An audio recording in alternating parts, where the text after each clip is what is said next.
안녕하세요. 우리들 교회 대표 아직까지는 없어요. 혼외자 목사 김현호 목사입니다.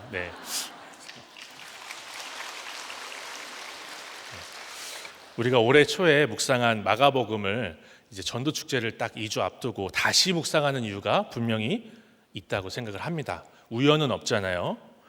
하나님의 분명한 뜻이 있는데 오늘 말씀에서 성령을 모독하는 것이 영원한 죄가 된다고 하십니다. 사실 예수님의 사역에서 성령으로 하시지 않은 것이 있을까요? 없을 겁니다.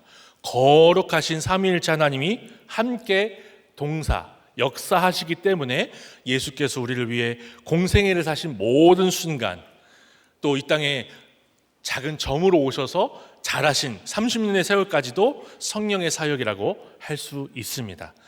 그러므로 성령의 역사를 귀신의 역사라고 모독하는 것은 딱 한마디로 정의될 수 있을 것 같아요. 예수님을 나의 구주로 믿지 않는 것, 예수님을 부인하는 것이라고 할 수 있습니다. 바로 이것이 영원한 죄가 된다, 오늘 말씀해 주십니다. 그렇다면 하나님의 아들 예수 그리스도께서 성령의 역사로 어떻게 우리의 구원을 이루어 가시고, 또한 우리도 성령의 역사로 어떻게 영혼 구원의 결론으로 나아가야 될지를 함께 본문을 통해서 살펴보겠습니다.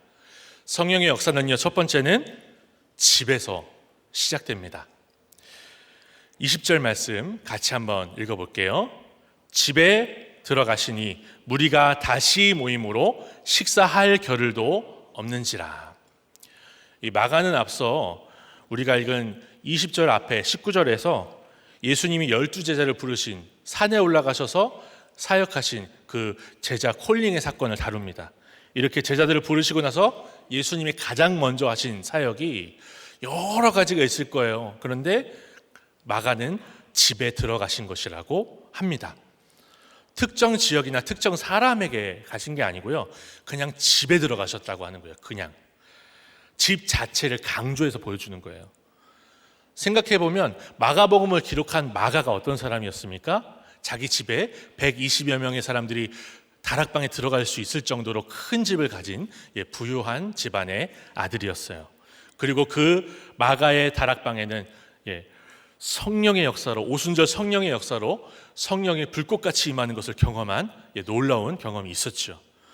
자기 집 다락방에 성도들이 모여서 온전히 기도에 전념하는 모습, 성령이 임하는 모습을 본, 집에서 놀라운 역사를 경험한 마가였어요. 이런 경험을 가지고 예수님의 사역에서 예수님이 바로 제자들을 부르시자마자 집에 들어가셨다라고 기록하는 것입니다. 이 말씀을 묵상하면서 저는 우리 목사님이 13개 큐티 모임을 인도하신 것이 생각이 났습니다. 이번 목회자 세미나가 있었잖아요. 목회자 세미나에 가장 최다 300여 분이 넘는 참석자들이 목장 탐방 안 하신 분들까지 하면 거의 400분 되셨어요. 400분 정도 되셨어요. 근데 목장 탐방을 300번이 넘는 분이 자그마치 95개 목장에 가셔서 탐방을 받으셨는데요. 놀랍지 않습니까? 피드백을 보니까 대부분 일맥상통해요. 이거는 확실하게 놀라셨어요. 참가자분들이 가정을 열고 식사를 준비한 것 자체가 너무 놀랍다. 섬겨주셔서 너무 감사드립니다. 꾸벅. 이렇게 가정을 여는 모습이 우리와 우리 자녀들을 구원하시는 성령의 역사가 될 줄로 믿습니다. 므낫세의 회개가 손자인 요시아의 신앙교육이 된 것처럼 우리 자녀들에게 분명한 목장이라는 것이 분명한 신앙의 전수가 될 거예요. 저희 어머니는 외향의 끝, 요즘은 대문자 E라고 할 수 있는 분이신데요, 처음 보는 분하고 정말 제가 어렸을 때부터 느낀 거지만 처음 본 이분이 맞나 싶을 정도로 친해지세요. 그리고 그 처음 보는 분이 저희 집에 오기까지 그 처음 보는 분을 가게에서 만났는데 어느새 우리 집에 와 있고, 자연스럽게 저희 어머니는 저희 모교회에서 전도 왕이셨습니다. 보험도 왕, 전도도 왕. 저희 어머니가 항상 집을 열고 사람 대접하는 모습을 제가 봤기 때문에 제가 대문자 아이거든요. 얼마나 힘들었겠어요. 근데 제가 우리 교회에 와서 집을 여는데 전혀 불편함을 못 느꼈습니다. 어머니가 보여주셨으니까. 그래서 지금 목자로 섬기고 어제 저녁에도 목장을 하는데 이렇게 사람 만나고 이렇게 하는 게 전 사실 본성으로는 힘들거든요. 그런데 되는 거예요. 보니까 되는 거예요. 이처럼 어떤 이유에서든지 예수님을 위해 집을 열어놓을 때 그 가정을 통해서 그리고 그 가정에 성령의 역사가 임할 줄로 믿습니다. 근데 막상 예수님의 집 가장 가까이 사는 이 친족들은 이해를 못하네요. 21절 같이 한번 읽어볼게요. 예수의 친족들이 듣고 그를 붙들러 나오니 이는 그가 미쳤다 하밀러라. 예수님의 친족들은요, 예수님 가장 가까이 있는 친척들이고 이웃사촌들이고 혈통으로 어떻게 묶인 사람들일 수도 있습니다. 이 사람들은 예수님이 미쳤다, 원어 표현을 보니까 정상 범위를 넘었다라고 해서 예수님을 붙들러 오는 거예요. 그냥 붙잡으러 오는 게 아니라 붙잡아서 데리고 가려고 오는 거예요. 구원을 위해서 식사할 겨를도 없이 사역하시는 예수님의 친족들이, 가족들이 이해를 못하죠. 이렇게 성령의 사역은 내 가정이 회복되고 내 가정이 다 구원받았기 때문에 할 수 있는 것이 아니더라고요. 심지어 가족이 지원해 주기 때문에 섬기는 것도 아닙니다. 가족은 구원 이상도 이하도 아니기 때문에 그래요. 예수님이 마지막으로 부른 제자가 19절에 예수님을 배신한 가롯 유다니라라고 되어 있어요. 마찬가지로 부모는 자신을 뭐 하기 위해서 키우죠? 자신에게 뭘 받기 위해서 키우죠? 배반당하기 위해서 키우는 겁니다. 너무 마음이 아픈 그 한밤중에 계시지만 이 사실을 잊지 않았으면 좋겠어요. 저도 배신한 자식이잖아요. 그러니 지금 자녀 고난으로 가족의 고난 가운데 있는 분들, 그리고 그 고난 가운데 머무시는 모든 분들이 구원을 위해서, 다른 사람의 구원을 위해서 이타적인 적용을 지체하지 않으실 수 있으면 좋겠어요. 우리 가족도 구원 안 됐는데 남의 가족을 구원하나, 이런 생각 안 하셔도 됩니다. 그저 구원의 결론으로만 나가시면 돼요. 여기서 마가는요, 예수님의 친족들이 이렇게까지 하는 이유를 이제 보여주는데 22절 같이 한번 읽어보겠습니다.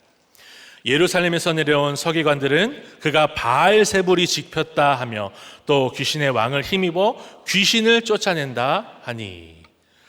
이 마태복음, 마가복음, 누가복음, 공관복음에 이 사건이 공통적으로 다 들어가 있습니다.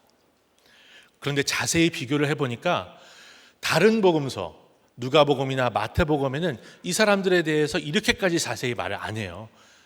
그냥 어떤 사람, 바리새인.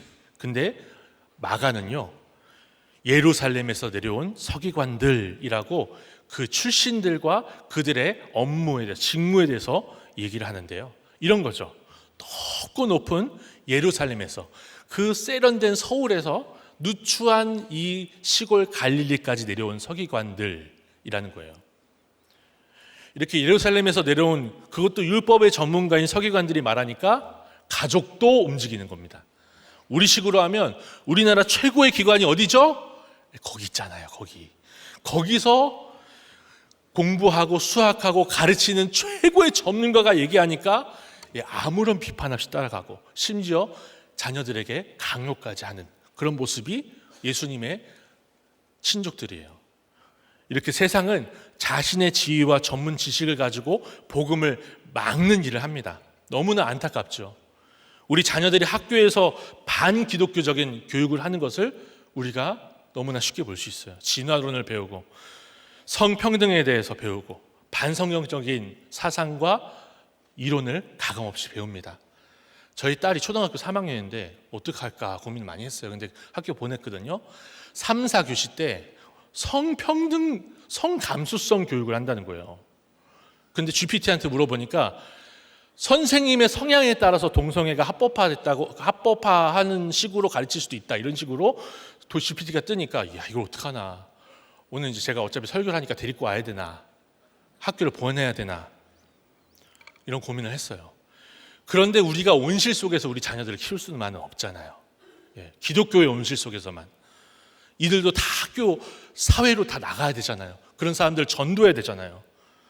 이럴 때 우리 믿음의 부모들이 할 수 있는 게 뭐가 있을까요? 제가 고민해 봤어요. 오늘 말씀을 통해서 보니까 성령의 역사로 죽어지고 썩어지고 적용하는 모습을 보여주는 것이 이 악한 세대에서 우리 자녀들에게 남겨줄 것이다 라는 생각이 듭니다. 바로 이러한 삶을 보여주는 가장 좋은 방법이 있죠.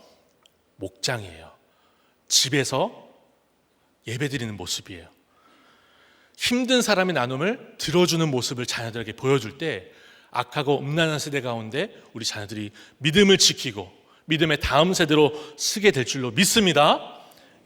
성령께서 이렇게 이타적인 적용 위에 기름 부으실 줄로 믿어요. 한번 적용해 보실 수 있도록 제가 제 얘기를 좀 드리면, 주일에 아내와 딸이 이제 판교체플에서 이제 예배를 드리고, 그 이제 유명한 학교 있잖아요. 그 언덕 위에다가 살을 대가지고 언덕을 한참 걸어 올라가는데 아내가 그날따라 이제 좀 컨디션이 안 좋았던 거예요. 너무 힘들어하니까 딸아이가 엄마, 내가 힘나는 얘기 해줄까? 그러더래요. 무슨 소리를 하다고 들어봤더니 엄마, 저 꼭대기까지 올라가면 우리 목장에 안 나오는 그 H 집사님 있잖아. 그 집사님 온대. 어때? 힘나지? 딸아이는요, 아내가 목장 안 나오는 그 가정 섬기기 위해서 마트에 가서 과일을 사고, 그 집에 또 이제 연락이 안 돼서 그 앞에까지 가서 올려놓고 오고, 그거 본 거예요. 그러니까 우리 엄마가 목장 식구가 다 오면 힘이 나는구나. 아주 좋은 권찰님이시죠. 그렇습니다. 우리 아이들이요, 목장에서 떠들고 장난치고 아무것도 모르는 것 같은데 집에 갈 때 되면 김 집사님, 박 집사님, 이 집사님의 나눔을 다 기억하고 있어요.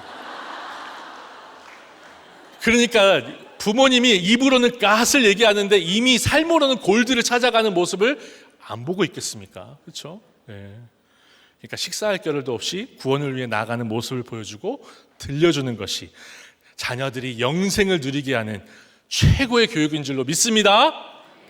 적용 질문 드릴게요. 우리 집을 열어 목장을 하고 계십니까? 구원 이상도 이하도 아닌 가족의 구원을 위해서 어떤 적용을 하시겠습니까? 우리 자녀가 세상의 높은 지식보다 목장 나눔과 섬김을 보는 것이 더 중요하다는 것에 얼마나 동의하십니까?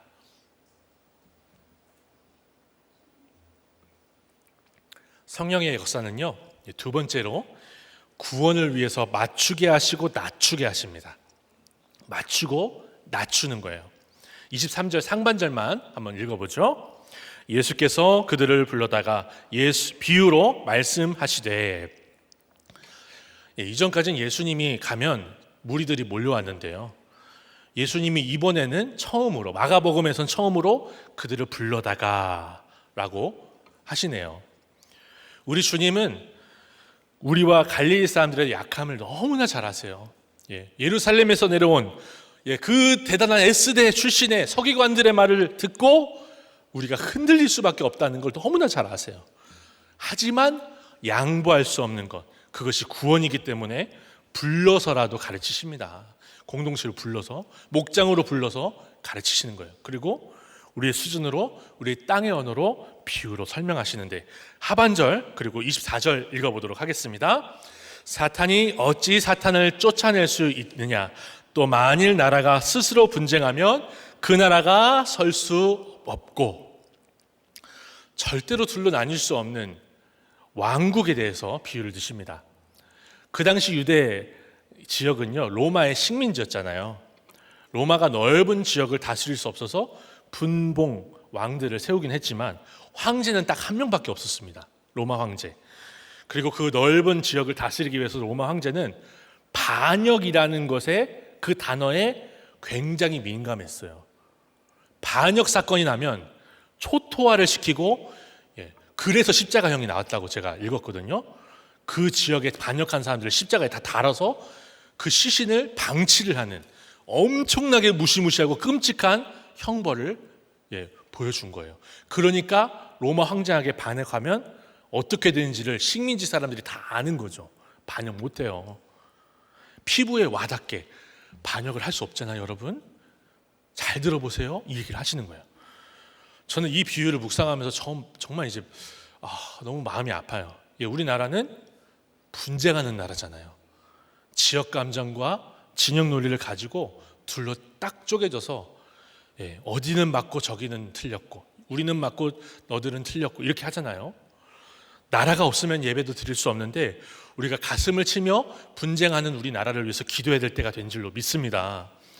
특히 대구에 있을 목세, 우리 주일날 설교해 주신 너무나 귀한 목사님 그 교회에서 TT를 할 때, 목회를 할 때, 그리고 경상 TT를 할 때 주님이 기름 부어 주셔서 이 지역 감정과 진영 논리가 구속사로 녹아지도록 우리 함께 기도하며 준비될 줄로 믿습니다.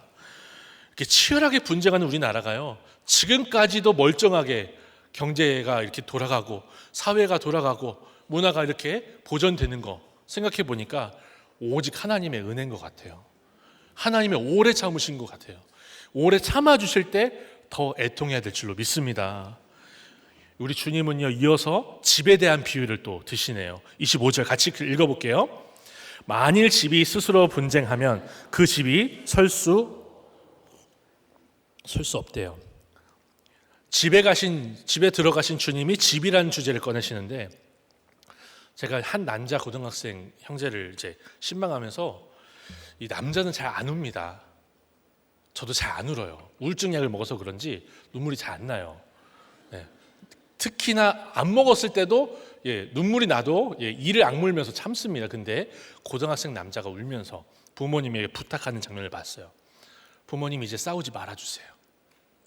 부모님 이제 싸우지 말아주세요. 부부가 분쟁하는 집은요, 자녀들에게 전쟁터입니다. 폭탄이 터지고 기관총이 난사되는 전쟁터입니다. 설 수가 없어요. 이번 전도축제 때 이 분쟁하는 많은 가족들에게 초대가 되고 목장에 탐방을 오고 말씀이 들려서 가정들이 중수되는 역사가 있기를 우리 간절히 구할 수 있으면 좋겠어요. 이렇게 나라와 가정이 분쟁하는 결론을 말씀하신 주님이 결론을 내려주시는데 26절입니다. 만일 사탄이 자기를 거슬러 일어나 분쟁하면 설 수 없고 망하느니라. 여기서 망한다고 번역된 말씀을 직역해 보니까 끝이 난다. 조금 더 과격하게 해볼까요? 끝장난다. 사탄이 사탄을 쫓아내서 얻을 것은 그들의 종말뿐이라는 거예요. 그러니까 예루살렘에서 내려왔다고 하는 그 서기관들의 논리가 조금만 상식적으로 생각해봐도 아예 맞지 않다는 것을 정리해 주시는 거죠. 이 믿음은요, 상식적인 거예요. 상식적인 거. 이제 주님은 우리를 양육하시기 위해서 이제는 자신을 낮추어서 말씀하시기까지 하는데 27절 같이 읽어볼게요. 사람이 먼저 강한 자를 결박하지 않고는 그 강한 자의 집에 들어가 세간을 강탈하지 못하리니 결박한 후에야 그 집을 강탈하리라. 아멘. 강탈하는 사람이 누구예요? 강탈하는 사람이 누구예요? 예수님이잖아요. 마가복음은 1장 1절에서 하나님의 아들 예수 그리스도의 복음의 시작이라고 시작했어요. 그런데 예수님은 감히 사탄의 왕 나부랭이와 비교할 수 없는 하나님의 아들이신데, 그런 주님이 우리에게 알아듣게 하시기 위해서 자신을 이제 강탈하는 사람으로 말씀하십니다. 강도라고 하세요. 그리고 예수님은 마가복음에서 우리 주님은 강도를 잡는 것 같이 검과 몽치를 든 무리에게 잡히셨습니다. 심지어 예수님의 좌우편에 누가 있었죠? 강도들이 있었어요. 우리가 못 알아들으니까 예수님이 자기를 낮춰서 내가 강도다, 내가 강탈하는 사람이다, 강도 취급까지 받으며 십자가의 죽으심으로 우리를 위해 낮아지셨어요. 우리가 도무지 내 힘으로 내 죄를 깨달을 수 없으니까 우리 주님께서 이렇게 낮아지신 겁니다. 그러니 말씀이 들리는 사람이 구원을 위해서 할 수 있는 최고의 적용은 깨달은 말씀을 가지고 목장에서 내 수박을 나누는 거예요. 블루베리만 나누지 말고 그럼 수박 한번 꼭 나누시길 바랍니다. 너무 은혜가 되더라고요. 네. 그러나 주님이 무작정 낮아지신 게 아니에요. 성령을 모독하는 죄에 대해서는 아주 확실하고 단호하게 말씀하세요. 영원한 죄가 되느니라. 이처럼 우리도요, 십자가의 지혜와 십자가의 타이밍으로 맞춰주고 낮아져야 한다는 것을 잊지 말아야 돼요. 무조건 굴종에서가 아니라 그 사람의 구원을 위해 칼날 위에 물방울처럼 깨어서 내 몫에 대인 십자가 지게 하시는 성령의 역사를 날마다 구해야 할 줄로 믿습니다. 돌아보면 제가 처음에 간증을 시작하면서 너무 신이 났어요. 혼외자 간증만 하면, 혼외자만 꺼내면 은혜를 받으시니까 너무 신나는 거예요. 공동체의 사랑을 받고 응원을 받으니까 수치스러웠던 제 얘기가 오히려 자랑이 되더라고요. 자랑스럽게 되더라고요. 요즘 저희 어머니가 공동체에 오셔서 제가 김현우 목사 엄마예요 한마디 하시면 그렇게 환영을 해주신다고 해요. 네. 환영해 주시는 공동체 여러분께 너무 진심으로 감사를 드리고 네, 조금만 더 환영해 주시기를 바랍니다. 네. 공동체가 사랑을 주시니까요. 제가 신방 가도 장례를 해도 제 이야기를 자신 있게 꺼냈어요. 그런데 어느 날 장례를 인도하면서 제 이야기를 하는데 특별히 그 가정에 저와 비슷한 분들이 몇 분 계셨거든요. 상주 분들이 제가 간증을 시작하자마자 한 분씩 벌떡벌떡 일어나서 나가버리시는 거예요. 빨리 끝내라고 재촉하시고, 어느 날은 청소년 빕스를 하는데 제가 제 간증을 먼저 하고 자 옆에 있는 친구부터 나눠보자 했더니 목사님 저는 목사님만큼 고난이 있지는 않고요 라고 하면서 간증을 시작하는데 이래서는 안 되겠다. 띵크를 해야 되더라고요. 물론 수치를 안 당하고 싶다는 얘기가 아니라 그 사람의 구원을 위해서 어떻게 해야 될까? 내가 살아났다고 마구 들이대는 게 아니라 듣는 사람에 맞추어서 그 수준에 맞추어서 약재를 적절하게 꺼내야 되는 게 이게 구원의 지혜더라고요. 그래서 요즘은 청소년 신방할 때 처음에는요 지겹도록 우리 부장님이 제 간증을 다 외우셨어요.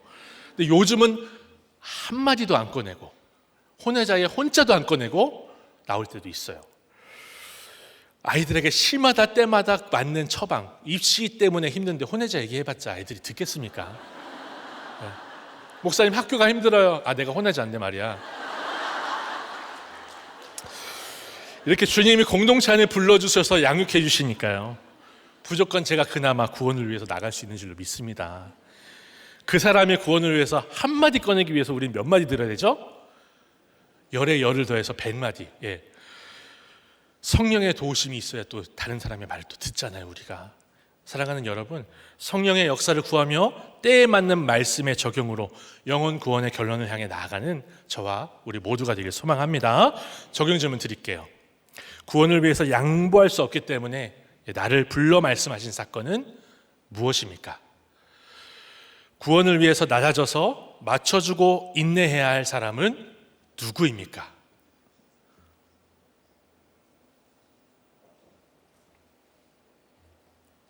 이제 성령의 역사는 마지막으로 모든 죄를 사하시는 십자가를 알게 하십니다. 모든 죄를 사하시는 예수님의 사역을 알게 하세요. 28절 함께 읽어보죠.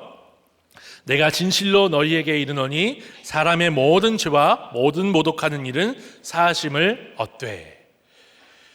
예수님이 정말 중요한 진리를 말씀하실 때는 진실로라는 표현을 쓰시는데요, 원어로 하니까 혹시 아십니까? 우리가 항상 하는 말 아멘입니다. 맞습니다. 어제 목장을 하면서 저희 목장에 조기 교육 받은 어린 아이가 한 명 있어요. 우리 최가의 도연이가 있는데, 얘가 제가 15개월밖에 안 됐거든요. 50일이 되기 전에 목장에 왔습니다. 그리고 15개월밖에 안 됐는데 제가 식기도를 대표 기도를 하려고 이렇게 하는데 갑자기 누가 아민 이러는 거예요. 그것도 타이밍에 맞춰서. 제가 너무 깜짝 놀라서 밥 먹기도 전에 기절할 뻔했는데, 영화부 최고입니다. 예수님도 말씀하세요. 헬라어로 아멘 레고 휘민이라고 하세요. 우리가 믿음으로 아멘 해야만 하는 너무나 확실하고 분명한 진리를 말씀하실 때 쓰는 독특한 표현입니다. 그렇다면 예수님이 진실로 말씀하시는 게 무엇일까요? 사람의 아들의 모든 죄와 모든 모욕하시는 일은 사하심을 받는다라는 것입니다. 믿으십니까? 아멘.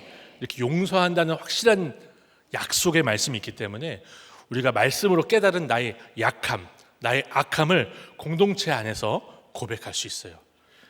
그것이 블루베리 같은 죄든 수박같이 크든 목장에서 다 내어놓을 수 있습니다. 어제 저희 목장에서 이렇게 나눔을 하는데, 죄송하지만 우리 목장 식구들한테는 제가 일부러 말을 안 했는데, 원래 2바퀴 도는 거 1바퀴만 돌았어요. 오늘 설교를 해야 되니까. 그리고 1바퀴 돌고 똑같은 시간이 끝났습니다. 수박 나눔이 너무 은혜가 되는 거예요. 너무 은혜가 되는 거예요.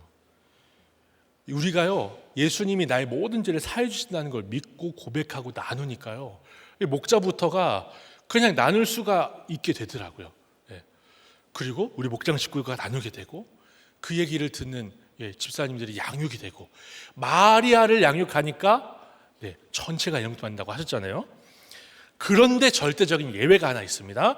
29, 30절 같이 한번 읽어보죠. 누구든지 성령을 모독하는 자는 영원히 사하심을 얻지 못하고 영원한 죄가 되느니라 하시니 이는 그들이 말하기를 더러운 귀신이 들렸다 함이러라. 아멘. 이 성령을 모독하는 자는 영원히 사하심을 얻지 못한다고 하는데, 예루살렘에서 내려온, 그것도 서기관들이 발행한 이 언론이 성령으로 일하시는 예수님의, 하나님의 아들의 사역을 더러운 귀신 들린 광인의 사역으로 프레임을 씌웠기 때문에 용서받지 못한다, 영원한 죄다 라고 하시는 거예요. 왜 그럴까요? 이 죄가 갈릴리 사람들로 하여금 예수님을 믿지 못하게 가로막기 때문에 그렇습니다. 예수 믿지 않는 것이 이 땅에서 용서받을 수 없는 가장 큰 죄이기 때문에 그렇습니다. 아무리 선하게 살아도요, 불교 다니는 분들이 더, 가톨릭이 더 선하게 사는 것 같다고 생각이 들 정도로, 그래도 예수님 안 믿으면, 예수님을 바로 믿지 않으면 성령을 모독하는 죄를 범하는 것이 됩니다. 바꿔 말하면요, 모든 선행과 성품이 아무리 좋아도 예수 믿지 않는 그 한 가지로 영원한 죄가 된다고 하시는 거예요. 좀 이해가 되십니까? 그런 모독이 예수 믿지 못하게 막더라도, 혹은 내가 내 스스로 막더라도 영원한 죄가 된다. 좀 더 생각해 보죠. 이 죄는 안 믿는 사람이 지는 죄가 아닙니다. 율법도 알고 하나님도 아는, 성경을 필사하는 서기관들이 짓는 죄입니다. 바로 신자가 짓는 죄예요. 암몬도 2년만 통치하다 죽었지만 남유다 왕이었잖아요. 생각해 보세요. 우리가 체면과 교양을 차리면서 우리 주변에 복음을 전하지 않으면 누가 복음을 전할 수 있을까요? 새가 복음을 전할까요? 강아지가 복음을 전할까요? 예수 믿는 내가 해야 되잖아요. 적극적으로 복음을 전하지 못하게 성령을 모독하지는 않았다 해도 복음을 알고 있음에도 전하지 않는 것이 우리가 회개해야 될 죄라는 생각이 드는 거예요. 저는 그렇게 생각이 들더라고요. 우리가 예수님 믿고 성령까지 받았는데 예수 믿으라는 그 한마디 못하고 그 사람의 구원에 대해서는 전혀 생각하지 못한다면 넓은 의미에서 성령을 모독하는 죄가 아닐까 합니다. 그래서 사도 바울도요, 부득불 모든 사람에게 그들의 피값이 내게 돌아오지 않도록 책임감을 가지고 복음을 전했다고 하잖아요. 이렇게 살아난 우리가 구원으로 결론이 나지 않는 모든 것은요, 성령을 모독하는 죄라는 적극적인 해석을 해볼 수가 있는 거예요. 그런 의미에서 저는요, 정말 이제 이 앞에 설 수가 없는 죄인입니다. 성령을 모독한 죄인이에요. 제가 저녁을 앞두고 여러 번 나누긴 했지만 조금 더 디테일하게 이 말씀으로 묵상을 해보니까, 이 저녁을 앞두고 제가 3번 휴가 때마다 아버지를 찾아갔어요. 전도하려고 찾아갔어요. 저희 아버지가 저를 아버지 호적에 올려본 적이 없지만 그래도 나의 생부이고, 그분이 이 땅에서는 같이 살아본 적이 없지만 천국에서는 같이 좀 있으면 좋겠다는 생각이 들었어요. 그러니까 이제 찾아가니까 저희 아버지는 당황을 하죠. 숨기고 싶었던 혼내제가 찾아왔네요. 그러니까 당황을 하면 사람이 어떻게 됩니까? 이 말 저 말, 이 얘기 저 얘기 횡설수설을 하시면서도 계속 얘기를 끊지 않고 하시는 거예요. 저희 아버지가 이제 그 토요일 날 안식일을 지키던 거기 그쪽 동네에 전도사셨거든요. 성경을 잘 모세를 잘 그리고 저에게 너무나 큰 축복을 해주셨는데, 사이비 교주 이름만 대면 알 수 있는 그 사람처럼 훌륭한 목사가 되라고 하셨습니다.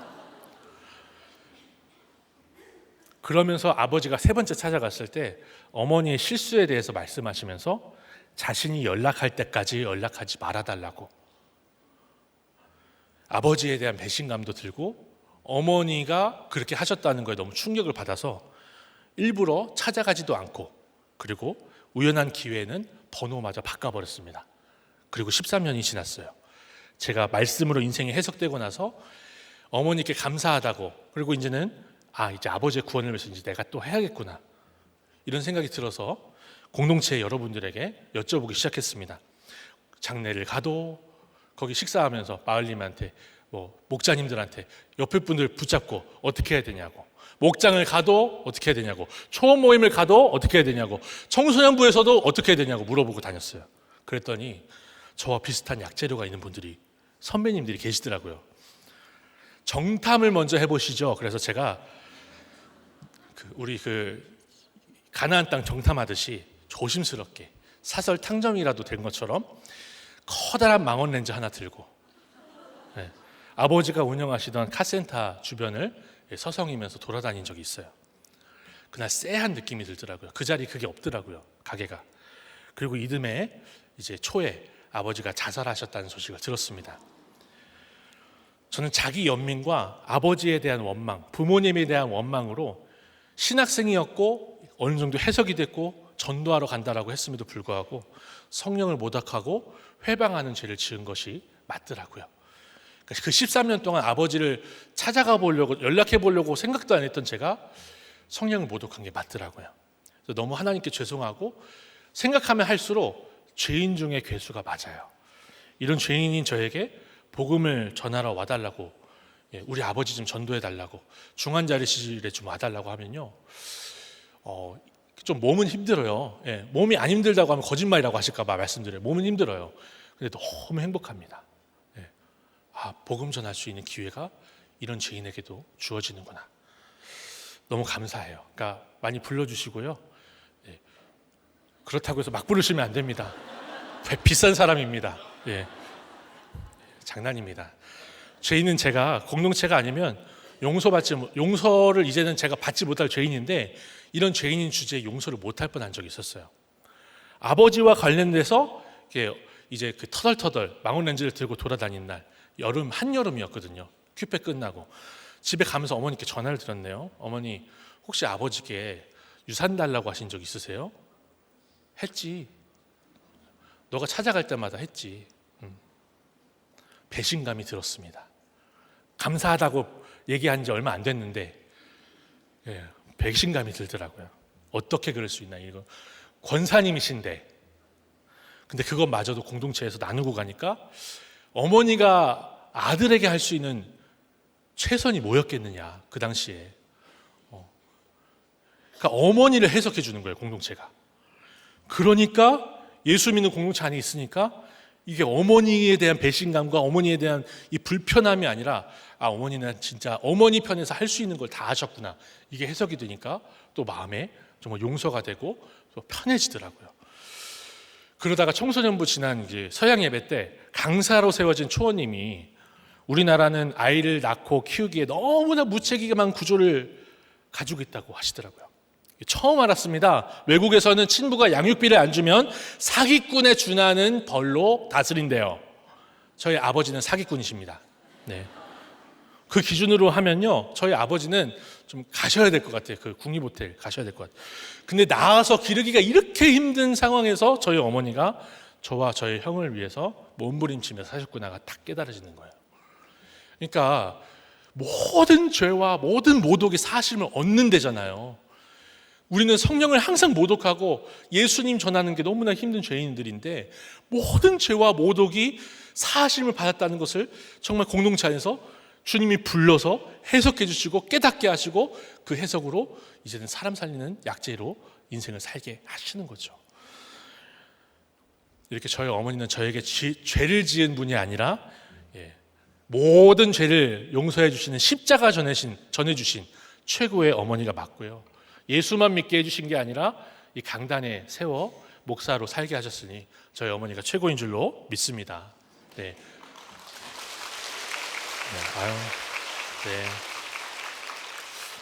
사랑하는 여러분, 이 전도 축제가 얼마 안 남았어요. 성령을 모독하는 죄를 짓지 맙시다. 전도의 기회가 있을 때 그 사람이 내게 지은 죄를 생각하면서, 저 사람이 나한테 이러니까 저 사람은 교회 오면 안 돼, 저 사람은 천국 가면 안 돼가 아니라, 자기 연민에 빠져서 나는 못 전해가 아니라 구원의 기회를 놓치지 않고 나의 죄를 사하신 십자가로 해석하며 용서하며 성령의 역사로 영원 구원의 결론으로 나아갈 수 있는 저와 우리들 교회가 되기를 소망합니다. 적용 질문 드릴게요. 나의 모든 죄가 용서받은 것을 믿으십니까? 십자가 안에서 내가 용서해야 할 모든 죄는 무엇입니까? 구원의 대상으로 전혀 생각하지 않았던 사람은 누구입니까? 말씀을 정리할게요. 성령의 역사, 주님의 구원의 역사는 집에서 시작을 하고요. 구원을 위해서 맞추고 낮추게 하시고 모든 죄를 사하는 십자가를 알게 하시고 그 천국을 이 땅에서도 누리게 하십니다.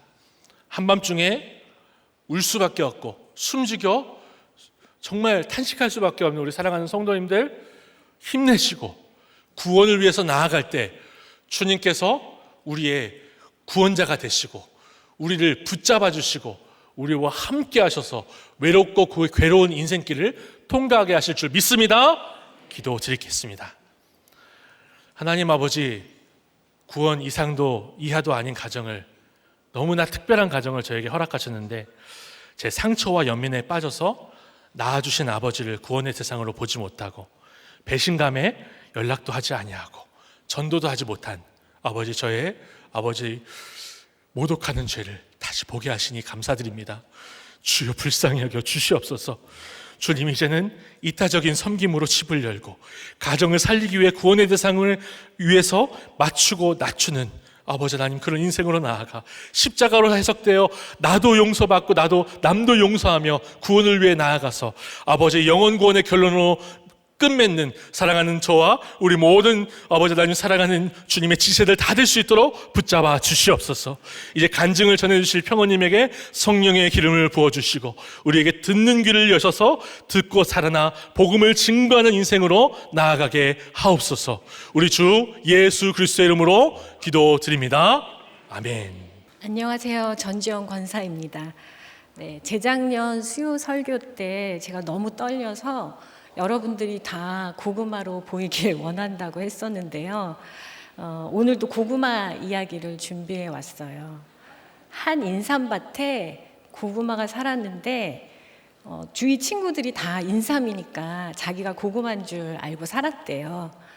그런데 매일 난 행복한 인삼이야 하고 기뻐하니까 한 인삼이 보고 나는 진짜 인삼인데 저 고구마 주제에 나는 불행한데 자기 혼자 행복해하는 걸 보니까 셈이 나서 넌 인삼이 아니야 고구마야 하고 알려줬어요. 그랬더니 자기의 정체를 알게 된 고구마가 뭐라고 했을까요? 내가 고구마라고? 그럼 난 행복한 고구마네 했대요. 그래서 사실 다윗처럼 막 뛰놀며 춤을 췄을 것 같기도 하고요. 이 고구마가 아마도 성령 받은 고구마가 아닐까 생각을 해봤습니다. 여러분들은 성령 받으셨나요? 네, 챗GPT에게 우리들 교회식에 성령 받은 사람의 특징을 물어봤더니 사건을 통해서 자기 죄를 보고 공동체 안에서 말씀으로 적용하며 살아가는 사람이라고 하네요. 똑똑하죠? 네, 오늘 본문에는 귀신이라는 단어가 7번, 분쟁 3번, 강탈, 결방, 모독이 각 2번, 성령이 1번 나옵니다. 뭔가 무시무시한 단어가 많은데요. 이번 설교 본문을 보고 깜짝 놀랐어요. 2010년 큐틴 전신인 이슬비의 이 본문의 병행 구절인 마태복음 12장 22절로 30절 말씀에 제 묵상 간증을 올렸었거든요. 그런데 이 본문을 또 주신 거예요. 이럴 때 좀 무섭잖아요. 그런데 다 이유가 있으시더라고요. 영원한 죄가 되지 않으려면 첫 번째, 비난받아도 사명자의 삶을 살아야 합니다. 예수님이 사람들을 가르치시고 고치시고 기도하시고 12 제자를 세우시고 집에 왔는데 많은 무리들이 모여들어서 식사할 겨를도 없으세요. 친족들은 예수님이 미쳤다고 메시아 짓거리를 하더니 갈 때까지 갔구나 하면서 예수님을 체포할 듯이 붙들러 나옵니다. 서기관들은 목수 아들인 예수님이 귀신을 쫓아내신 것이 하나님으로부터 온 권능이란 걸 인정하면 자존심이 상하기 때문에 사단의 능력이라고 모독합니다. 저는 결혼을 못했기 때문에 65세까지 정년이 보장되는 전임 교수가 되기를 소망했습니다. 예수님은 사명 감당하시느라 식사도 못할 만큼 바쁘셨는데 저는 사명보다는 노후에 대한 불안 때문에 전임 교수 시켜준다는 말을 믿고 주일만 빼고 모든 날을 열심히 잠을 아껴가며 일을 했는데 제가 학과장님보다 나이가 많다는 이유로 결국 처음 보는 젊은 교수님이 전임이 되었습니다. 전임 공고 나기 전에 학과장님이 교수님 우리 기도해봐요 하시면서 자기가 잘 아는 절에 가서 기도해 보라고 자기도 거기 가서 전임이 됐다고 하시는 거예요. 그 학교가 기독교 베이스의 학교였고 제가 교회 열심히 다니는 걸 너무 잘 아시는 분이었는데 전임 교수가 되려면 자신에게 잘 보이라고 하는 의미였던 것 같습니다. 그동안 학교에 공헌한 것이 있으니 설마 했는데 결국 배신을 당하게 되었어요. 처음부터 젊은 교수님을 뽑을 생각이었으면서 제가 믿는 하나님보다 자신이 믿는 귀신이 더 능력이 있다고 모독한 것이 성령을 모독한 것입니다. 저는 학과장님이 예수님을 조롱하는 것 같아서 화가 났지만 안 뽑아줄까 봐 아무 말도 못했는데 예수님은 회피할 자리에서는 당당하게 말씀을 전하시고 무슨 변명이라도 해야 할 자리에서는 침묵하십니다. 피할 때와 부딪힐 때 말할 때, 침묵할 때를 분별하십니다. 사탄의 나라와 하나님의 나라의 싸움이기에 예수님은 적극적으로 반격하십니다. 만일 예수님이 사탄의 나라와 하나님 나라, 사단을 힘입어 그의 부하들인 귀신들을 내어 쫓는다면 사단의 왕국도 망하게 되는데 사단이 바보가 아닌 이상 자기들끼리 분쟁할 리 없다며 논리적으로 모순됨을 말씀하십니다. 저는 귀신 들린 자였습니다. 주일은 쉽니다라는 광고를 하는 패션 회사를 다녔는데 하나님 믿는다면서 매출이 인격이라는 말이 이중적이라고 느껴졌고 월요일 아침마다 드리는 예배를 의도적으로 빠지며 믿는 사람들을 비난했습니다. 그 당시 사귀던 남자친구와 임신하게 되었는데 아이를 낳을 마음이 없어서 힘든 유럽 출장을 강행했습니다. 당시 함께 출장 간 디자이너 역시 임신 중이었는데 사람들은 그녀를 배려해 주었고 저는 임신을 감춰야 하니 안 힘든 척 오히려 그 친구 짐까지 들어주었습니다. 이렇게 무리하면 유산이 될까 싶어서 체력의 한계까지 버티며 돌아다녔지만 태아는 건강했고 결국 남자친구의 반대에도 불구하고 낙태를 했습니다. 그동안 모은 돈으로 회사를 그만두고 바로 유학을 떠났습니다. 양심의 가책도 있었고 야망을 위해서 이태리로 떠났는데 IMF가 터졌습니다. 모은 돈은 반토막이 났고 심하게 가위에 눌렸습니다.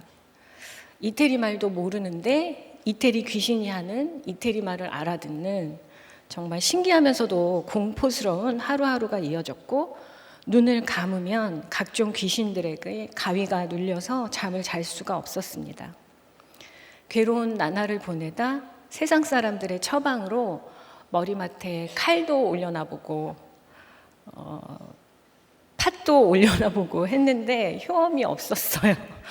그러다 누가 전해준 성경책을 머리맡에 두고 간절히 기도하고 잤는데 그날로부터 신기하게 싹 나았습니다. 빨리 이태리어를 배워야 하니 한국 사람들 모이는 교회는 가지 말아야지 했는데 그러다 또 가위 눌릴까 봐 교회를 빠지지 않고 나갔고 유학생 코스타를 통해서 김양재 목사님의 큐티라는 걸 알게 돼서 나홀로 큐티를 했습니다. 컴퓨터 그래픽을 배워서 최우수 성적으로 졸업하고 게이 커플로 유명한 명품 회사에 들어갔습니다. 바알세불의 나라에서 바알세불의 회사를 다니며 똥파리처럼 바쁘게 일했습니다. 동양 여자로 인종차별도 겪었지만 제 디자인이 잘 팔려서 크리에이티브 디자이너가 되었습니다.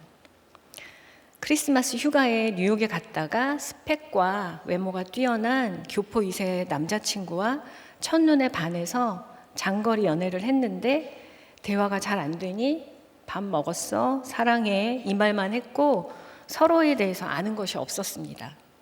결혼해서 미국으로 가기 위해서 제 우상과 같던 회사를 그만두고 한국에 들어왔는데 남자친구가 갑자기 결혼을 못하겠다고 했습니다.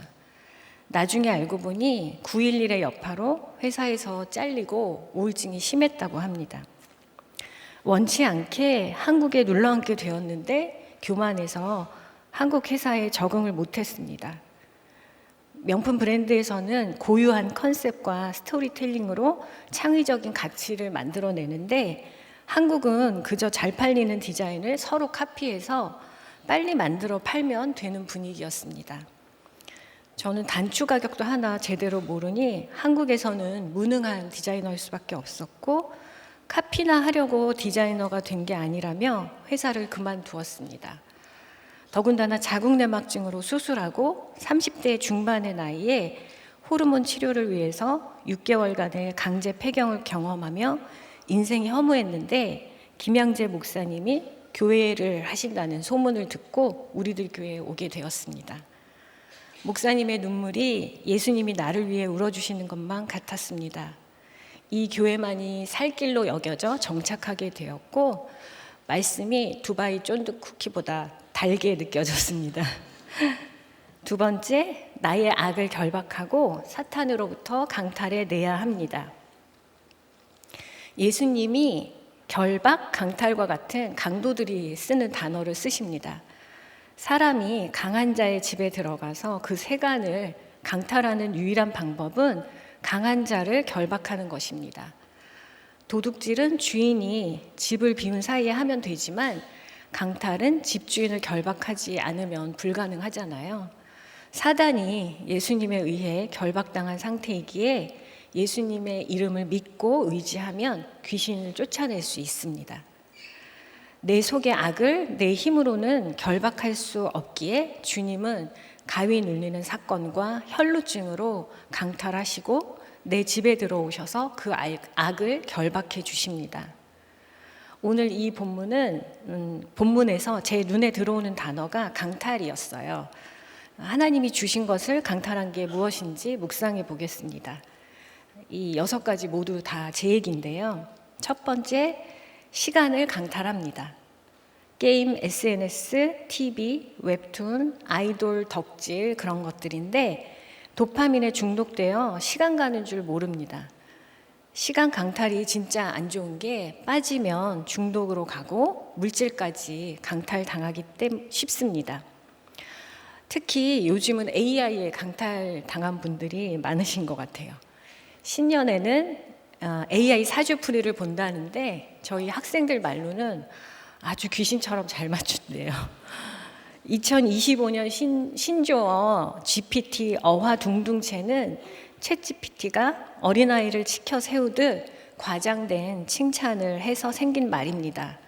목장에서는 내가 하고 싶은 걸 하지 말라고 하니까 챗지에게 물어보는 분들이 계시는데 챗지가 질문자의 의도를 파악해서 아부성 답을 합니다. 그리고 내가 입력한 짧은 상황 설명으로는 정확한 처방이 나올 수가 없잖아요. 챗지에게 지식적인 건 도움을 받아야겠지만 상담은 받지 않으시면 좋겠어요. 왜냐하면 챗지가 성령 받았다는 얘기를 아직 못 들어봤거든요. 챗지에게 상담받지 마시고 말씀의 지혜가 있는 세계적 대안, 목장에 물어보시기 바랍니다. 두 번째로는 물질과 돈을 강탈합니다. 11조를 강탈하기도 하고 주식하다가 돈을 강탈당하기도 합니다. 세 번째, 역할과 자리를 강탈합니다. 아내가 머린 남편의 자리를 강탈하고 상사의 자리를 강탈하고 목자님이 틀렸다면서 부목자님이나 목원이 세상적인 처방을 마구 하기도 합니다. 반대로 내가 부모로부터 받은 상처 때문에 자녀가 경계를 넘도록 놔두는 부모님도 많이 계신 것 같습니다. 넷째, 감정을 강탈합니다. 착한 척, 아는 척, 믿음 있는 척, 거짓말로 이성의 마음을 강탈하기도 하고 순간의 감정으로 혼전순결을 강탈당하기도 합니다. 저는 청년국 DNS 엘더로 섬기고 있는데요. DNS는 딥 앤 심플의 약자로 만 19세 이상의 제일 젊은 친구들로 구성이 되어 있어요. 부모님의 고난으로 우리들 교회에 와서 청소년부를 거친 믿음의 1.5세들이 많습니다. 다들 공동체에서 빨리 만나서 신결을 하고 싶어 해요. 그리고 초등학생 때부터 했던 혼전순결 서약을 지키려고 치열한 전쟁을 하고 있습니다. 남자친구가 뽀뽀를 안 해줘서 고민인 친구가 하나 있었어요. 아무래도 형제들이 좀 연약하다 보니까 목자 형이 뽀뽀도 하지 말라고 처방을 하나 봐요. 너무 귀엽죠? 그렇다고 너가 먼저 뽀뽀할 수 있겠니? 하니까 그거는 못 하겠대요. 그래서 그냥 그럼 기다려야지 어쩌겠니 했거든요. 그런데 그 자매는 결국 헤어졌다고 해요. 어쨌든 헤어졌다니까 뽀뽀 안 하기 진짜 잘했지 뭐예요. 혼전순결 지키는 것은 결혼이 이루어져도 헤어져도 잘한 일 같습니다. 우리들 교회 청년들은 사귀다가 헤어져도 둘 다 공동체에 잘 붙어 가거든요. 그런데 잠자리를 해버리면 이제 교회 오고 싶어도 교회 오는 게 너무 큰 힘든 적용이 돼버리는 거예요. 그래서 특히 자매들에게는 이런 여러 가지 이유로 순결을 잘 지키라고 말을 할 수밖에 없습니다. 혼전 순결을 지키는 게 너무 시대착오적이라고 생각하는 분들도 있을 텐데요. 육을 결박하고 인내해서 신결혼을 하면 자녀에게 해줄 말이 있잖아요. 부모가 존경의 대상이 되는 거예요. 그보다 더 좋은 교육은 없습니다. 이렇게 정욕을 결박하는 우리들 교회 청년들이 혼전 순결을 잘 지키고 결혼한 후에도 오직 내 배우자에게만 순결을 지키는 혼후 순결도 잘 지켜서 AI와 함께 성장할 알파 세대의 부모가 될 것이기에 대한민국의 미래가 소망이 있습니다. 특히 20대 자녀를 두신 부모님들 딜을 해서라도 DNS 공동체에 꼭 보내시기 바랍니다. 5번째, 시선을 강탈합니다. 시선 강탈을 위해서 외모를 꾸미고 좋은 차 사고 쇼핑을 합니다. 마지막으로 남의 말을 강탈합니다. 목장에서 남의 말 자르고 내 말만 합니다. 말을 이상하게 옮기기도 하고요. 여러분들은 어디에 속하시나요? 저는 말 그대로 혈루증 앓는 여인입니다. 혈루증 앓는 여인 본문을 보고 저의 병이 예수님 시대에도 있었다는 것에 놀랐고 저의 병은 생명을 강탈한 제 낙태의 죄로 인한 제 인생의 결론이라는 것을 인정하고 회개했습니다. 예수님 시대의 혈루증은 부정한 병이었다고 합니다. 여자의 자궁은 생명을 잉태하고 출산하라고 만들어 주셨는데 자궁이 생명을 잉태하지 못하는 상태인 여성의 출혈은 부정하고 유출이 있는 여자와 접촉한 모든 것이 부정하다고 여겨졌습니다. 이 여자는 마을에서 쫓겨나 살았는데 옷은 더럽고 악취가 심했을 것입니다. 그러다 예수님 소문을 듣고 믿음으로 예수님의 옷에 손을 댔습니다. 예수님이 누가 내 옷에 손을 대었느냐 하니 떨며 나와 모든 사실을 아뢰었는데 목사님은 그게 우리들 교회식에 자기 죄 오픈이라고 하셨습니다. 그 말씀에 의지해서 공동체에서 저의 낙태를 오픈하고 매주 청년부 새가족들 앞에서 죄 고백과 회개의 나눔을 하게 되었습니다. 하나님이 저의 죄를 사해 주시고 약재료 삼아 주신 것입니다. 그런데 큐티인 전신인 이슬비에 저를 청년부 필진으로 불러주셨어요. 오늘 이 본문에 마태복음 병행 구절이었는데요. 이 본문이 좀 어렵잖아요. 귀신 강탈 결박 막 듣기도 막 힘든 거예요. 그런데 제 본문 며칠 전에 본문을 보니까 혈루증 앓는 여인이더라고요. 그래서 편집부 자매에게 혈루증 본문 내가 하고 싶다고 바꿔달라고 부탁을 하니까 그 집사님 연락처를 줄 테니 직접 말해보라고 했어요. 그게 안 된다는 말이었는데 제가 막무가내로 연락을 드렸어요. 제가 자궁내막증인데 바로 혈루증 앓는 여인이라고 순서 좀 바꿔달라고 문자를 보냈는데 답이 왔어요. 뭐라고 왔냐면요. 아, 저는 자궁 적출을 했는데요. 여러분, 우연은 없습니다. 다 이유가 있으세요. 저는 제 고난이 제일 힘든 줄 알았어요. 저의 죄보다 고난을 감해 주신 줄 모르고 순종 못하고 역할을 강탈하려고 했습니다. 잎사귀 주제에 약재료를 강탈하려고 했던 거예요. 제가 그래도 열렬히 하나님을 사랑한다면서 오버를 떠니까 이렇게 에피소드로 찾아오셔서 양육해 주신 것 같습니다.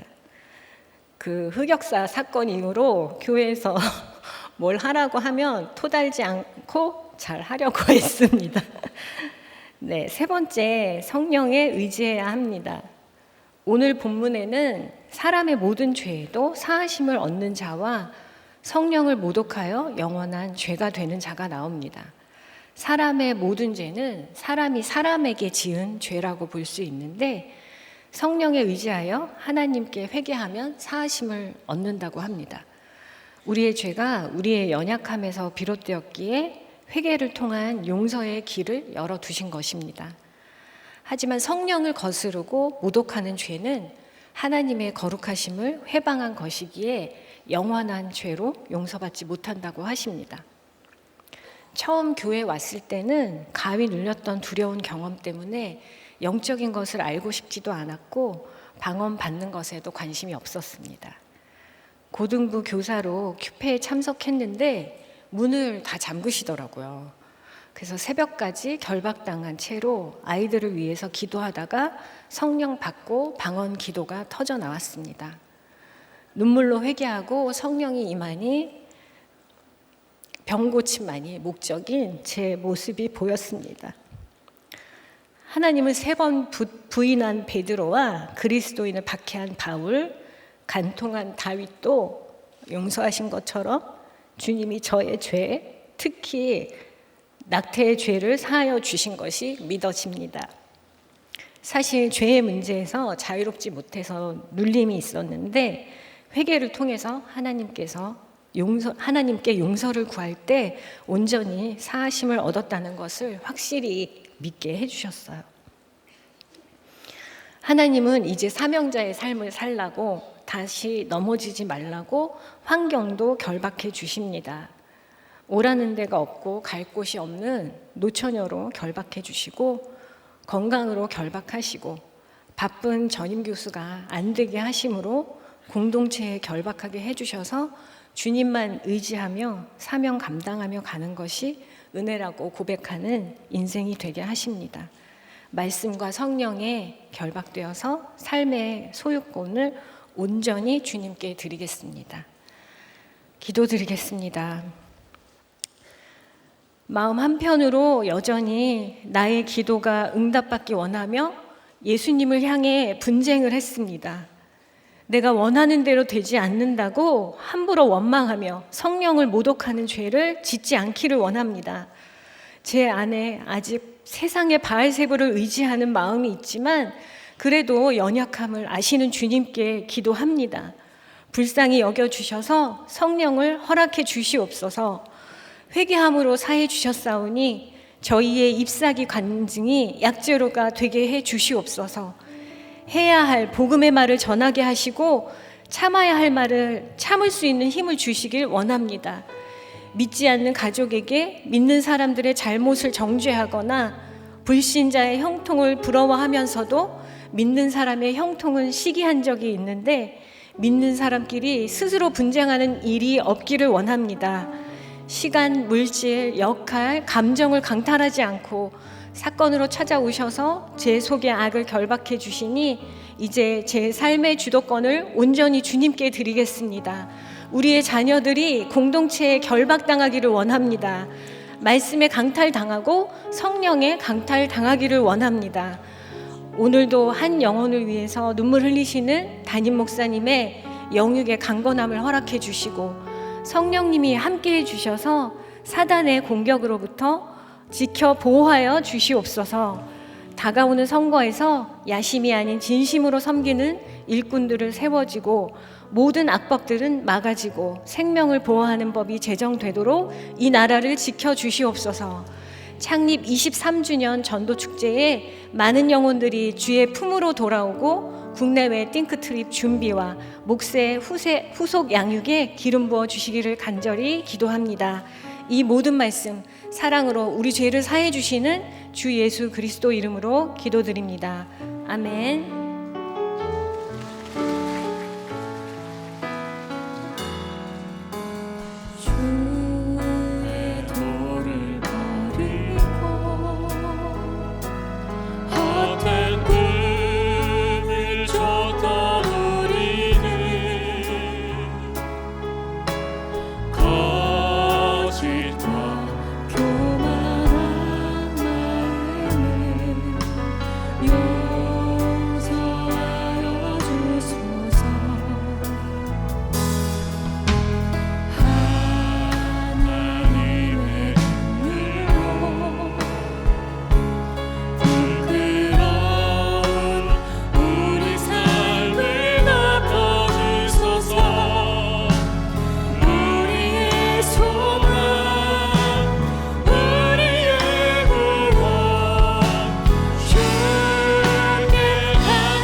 우리 주님께서 불러서 가르치실 정도로 이 악하고 음란한 세대에 높고 높은 곳에서 나오는 이론과 사상과 모든 것들은 성령에 반대하여 세속적으로 세상적으로 우리를 떠나가게 합니다.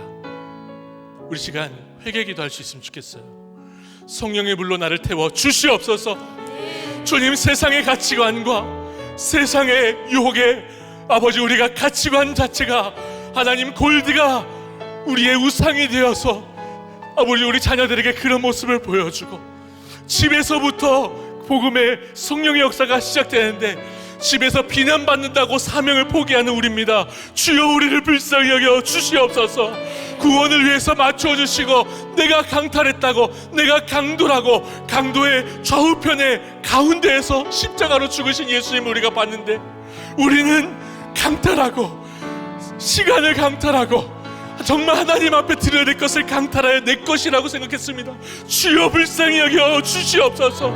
모든 죄를 사하시는 주님의 아버지 십자가를 알아서 성령에 의지하여 아버지 주님 앞에 나아가 이제는 구원의 사명을 감당할 수 있게 주여 붙잡아 달라고 주님 한번 부르고 다 함께 통성으로 기도합니다. 주여.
예수님이 12제자를 부르시고 가장 먼저 들어가셔서 사역하는 곳이 집입니다. 성령의 사역은 가정을 살리는 줄로 믿습니다. 이기적인 죄인인 우리가 어떻게 목장을 섬길 수가 있겠어요?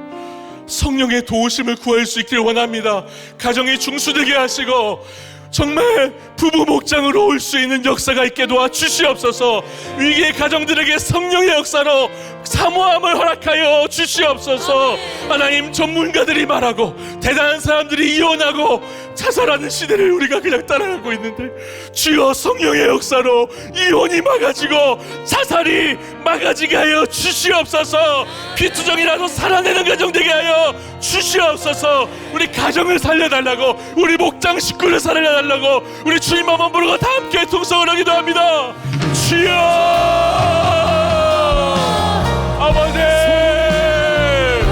주여 주여 아버지 역사해 주시옵소서. 아버지 우리 가정을 붙잡아 주시옵소서. 아버지 우리 가정들을 붙잡아 주옵소서. 주의 성령이 마시면 가정이 중수될 줄로 믿사오니 주여 우리 가정들마다 주여 방보다 해주시고 박하자 해주시고 주여 살려주시기 원합니다. 우리가 이기적이고 악하기에 목장을 열 수는 없어요. 주여 이 악한 것은 아버지 정말 적용대로 사는 우리가, 내 이기적으로 사는 우리가 이타적에 적용하기 원하오니 주여 붙잡아 주시옵소서. 주여 붙잡아 주시옵소서. 주여 붙잡게 주시옵소서. 아버지 역사해 주옵소서.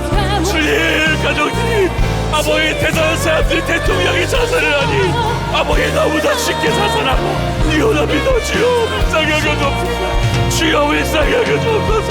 주여 신투성이라도 살아낼 수 있도록 아버지 우리 가정들을 붙잡아주시고 살려주시고 목장을 사모할 수 있도록 주여 그래서 말씀이 들려 살아날 수 있도록 아버지여 붙잡아주시고 주여 붙잡아주시고 아버지 붙잡아주시고 아버지 역사해 주시옵소서. 주님 아버지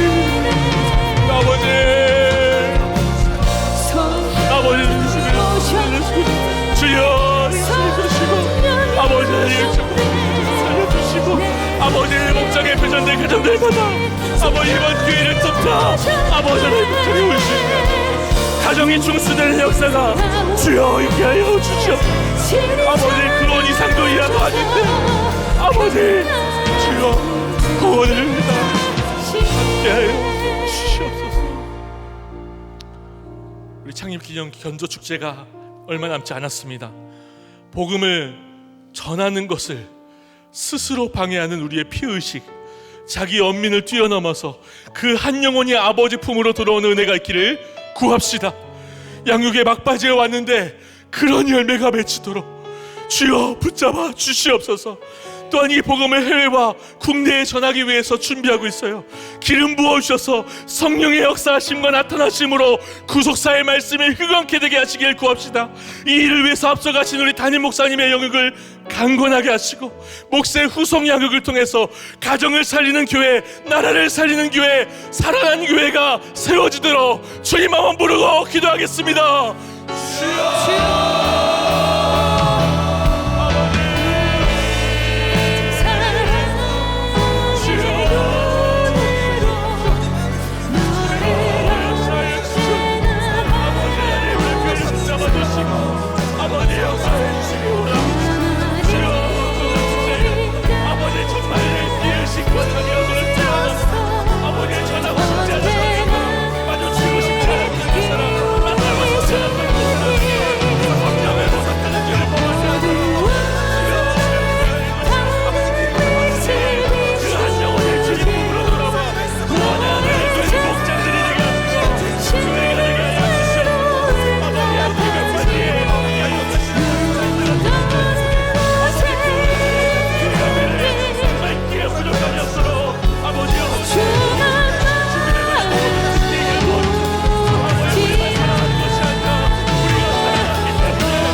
주님이 너무 중요한 사역을 위해서, 중요한 사명을 위해서 오늘 이 시간에 이 자리에 부르신 줄로 믿습니다.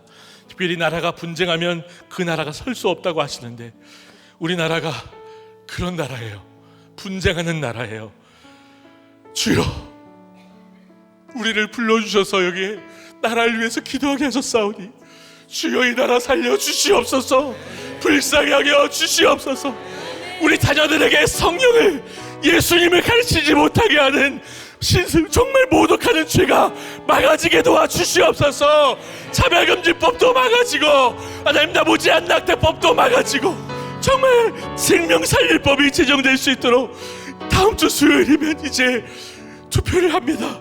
주여, 가장 높은 곳에 서게 될 그 사람들이 자살을 하고 전문가들이 반성적인 것을 맞다고 주장하는 시대를 살고 있는데 주여, 이 나라 불쌍히 여겨주셔서 전심으로 주님의 말씀을 따르고 주님을 구하고 야심이 아니라 전심으로 이 나라를 다스릴 그 한 사람이 세워질 수 있도록, 그런 선거가 될 수 있도록 주여 분별하게 하시고 뽑히게 하여 주시옵소서. 붙잡아 주옵소서. 주님 한번 부르고 기도합니다. 주여, 아버지, 주여, 불쌍히 여겨주옵소서. 이 나라를 불쌍히 여겨주옵소서. 아버지, 분쟁하는 이 나라를 불쌍히 여겨주옵소서. 주여, 우리를 부르셔서 기도하게 하셨사오니 주여, 이 나라의 민족을 살려주시옵소서. 주여, 붙잡아 주옵소서. 우리 다음 세대에게 아버지 하나님 정말 예수님을 가르치지 못하게 하는 법들이 막아지게 하여 주시옵소서. 생명을 살릴 법들이 제정되게 하여 주옵소서. 아버지, 높은 자리에 앉아서 아버지 사랑하고 이혼하고 아버지 정말 성령대로 가지 못하게 아버지 하나님 반성경적인 아버지 법을 제정하는 이 나라의 민족의 높은 자리를 주님이 하시오니 주여 불쌍히 하여 주옵소서. 분별하게 하여 주옵소서. 우리의 아버지 신앙 논리와 아버지 신앙 감정을 넘어 아버지 말씀으로 분별하여 그 한 사람을 세우고 뽑을 수 있도록 주여 우리에게 능력을 부어주시고 그 한 사람이 세워질 때에 주여 이 나라의 민족에게 아버지 다음 세대에게 요시아가 아버지 하나님 그 문화세의 회개를 보고 살아난 것처럼 아버지께서 역사하시는 그들을 경험할 수 있도록 아버지여 붙잡아 주시옵소서. 주님 함께 해주시옵소서. 아버지 붙잡아 주시옵소서.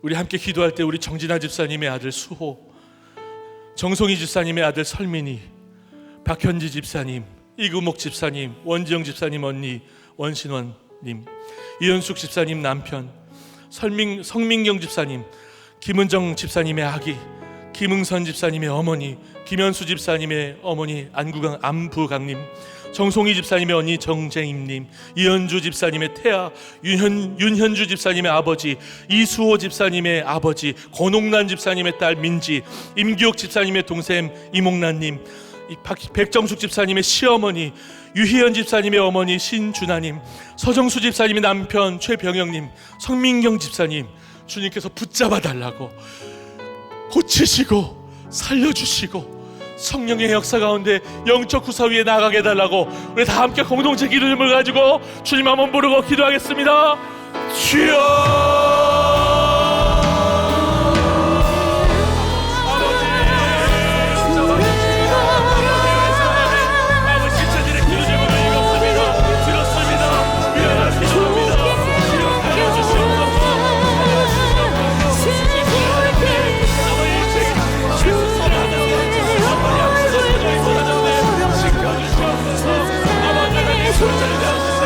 아버지 제발이 되었지. 아버지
하나님 아버지 감사합니다.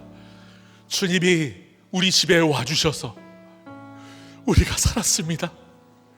주님이 우리 집에 들어와 주셔서 이제 우리가 영적 구세를 위해서 사명자로 나아갑니다. 주여, 각 집을 방문하여 주시옵소서. 만나 주시옵소서. 살려 주시옵소서. 하나님, 비난받아 마땅한 내가 가족의 한마디 때문에 사명으로 나아가지 못하고 있습니다. 성령을 모독하는 죄를 짓고 있습니다. 주여, 불쌍히 여겨 주시옵소서. 우리 자녀들에게 예수 전하는 모습을, 우리 자녀들에게 목장하는 모습을 보여주길 원합니다. 주여, 붙잡아 주시옵소서. 아버지, 구원을 위해서 그 사람의 수준에 맞추어 낮추기를 원하오니 주여, 나의 악을 결박하고 주님 나를 강탈하신 것처럼 아버지 하나님, 우리 가족의 전도대장자의 악을 결박하고 강탈하실 성령의 역사를 허락하여 주시옵소서. 아버지여, 구원하여 주시옵소서. 아버지, 모든 죄를 사하시는 십자가를 우리가 알기를 원합니다. 그 죄로 인하여서 나도 구원받았고 용서받았으니 자기 연민과 피의식으로 도무지 만나고 싶지 않았고 용서하고 싶지 않았던 그 사람을 우리가 이 기간에 성령을 의지하여 만나게 하시고 예수 전하여 구원의 역사가 이루어질 수 있도록 함께하여 주시옵소서. 하나님, 우리 사랑하는 담임 목사님의 그 강건하게 하시고 교회의 모든 사역에 기름 부어주셔서 아버지 하나님, 므낫세의 마지막 회개를 보고 아버지 요시아가 성군이 되어 개혁했던 것처럼 아버지 하나님, 우리 교회의 많은 아버지 수고와 헌신과 살아난 간증으로 섬기는 모든 것을 통하여 가정이 살아나고 교회가 살아나고 이 나라가 살아나기를 소망합니다. 기름 부어 주시옵소서. TT 준비하는 모든 것과 발드시게 아버지께서 함께하여 주시옵소서. 주님, 양육 가운데 주님께서 찔르는 말씀으로 우리 목사님들을 찾아와 주시고 믿음의 고백으로, 죄 고백으로 나의 죄와 수치를 나눌 수 있게 하심으로 그 살아난 교회가 우리 교회뿐만 아니라 전국 각지의 도피성 교회가 세워지게 하여 주시옵소서. 주님, 이 나라 분쟁하는 나라입니다. 언제 어떻게 무너져도 우리가 할 말 없는 나라입니다. 주님, 나라 위해서 기도하라고 불러주시고 가르쳐 주셨사오니 주여, 다음 주에 아버지 하나님 선거를 할 때 지역 감정과 진영 논리로 서로에게 손가락질을 하며 욕을 하며 옳고 그름으로 따지는 것이 아니라 무엇이 주의 뜻인지, 무엇이 주님이 원하시는 것인지를 분별하며 이 세대를 따르지 아니하고 마음을 새롭게 하고 성령의 새롭게 하심을 받아 투표할 수 있는 우리 모든 국민들이 특별히 한국교회가 될 수 있도록 붙잡아 주시옵소서. 그리하여서 하나님, 우리 다음 세대에 예수님을 전하지 못하게 하는, 성령을 모독할 수밖에 없는 법안들이 막아지게 하시고 동성애를 합법화하려는 시도들이, 아버지 낙태를 무제한 허용하려는 시도들이 막아져서 아버지 태아 생명을 보호할 법이 제정되고 말씀대로 다스릴 그 한 사람이 세워질 수 있도록 함께하여 주시옵소서. 우리는 수준이 약합니다. 우리 수준에 맞추어서 세워주실 것이지만 주님, 그러나 한 번만 기회를 허락하여 주시옵소서. 주여, 잘못했습니다. 불쌍히 여겨 주시옵소서. 살려 주시옵소서. 이제는 우리 주 예수 그리스도의 은혜와 하나님의 사랑과 성령 하나님의 위로교통 충만하게 하시며 우리 가정 가운데 역사하시는 그 역사하심이 말씀을 듣고 집에 돌아가 이젠 주의 사명자로 살기를 소망하며 성령을 모독하는 죄가 아니라 성령의 역사 가운데 예수 전하기를 소망하는 사랑하는 주의 모든 백성들 머리 위에 지금부터 영원토록 함께 하시기를 간절히 축원하옵나이다. 아멘.